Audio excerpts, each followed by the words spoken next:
कि आपका पैसा लेके कोई भी फुर हो जाएगा और आप न्यूज़ पढ़ते रह जाओगे। 17,000 करोड़ का घोटाला सामने आया जिसमें अनिल अंबानी का नाम जोड़ा जा रहा है। सीबीआई और ईडी जांच पे बैठी हुई है। चलो ये देखते हैं बेसिक फंडे से कैसे समझ सकते हैं। बिजनेसमैन को या बड़े इंसान को पैसे की जरूरत होती है तो बैंक से लोन ले लेता है। लोन लेने के बाद उस पैसे को सही काम में लगाता है, जैसे बिजनेस बढ़ाना, लोगों को लोन देना, टेलीकॉम नेटवर्क बनाना, और बाद में उसी पैसे को ब्याज के सहित बैंक को वापस कर देता है।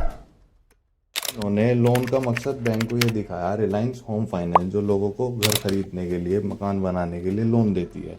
रिलायंस कॉमर्शियल फाइनेंस इंफ्रास्ट्रक्चर और बिजनेसमैन को लोन देती है। अब अनिल अंबानी पे ये आरोप लगा कि पैसों का बड़ा हिस्सा इन कामों में सही तरीके से इस्तेमाल ही नहीं हुआ। लोन का पैसा शेल कंपनीज में भेजा गया, मतलब नकली या सिर्फ कागज़ पर बड़ी बड़ी कंपनियां बनी हुई।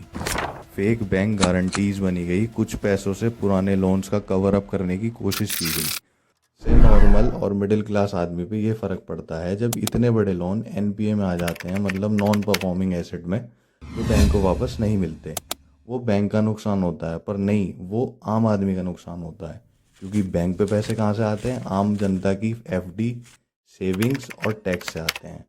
अब इसका नतीजा ये होता है, जब नॉर्मल आदमी बैंक में लोन लेने के लिए जाता है, आम आदमी को लोन नहीं देते। या तो इंटरेस्ट रेट बढ़ा कर देते हैं या फिर नहीं देते।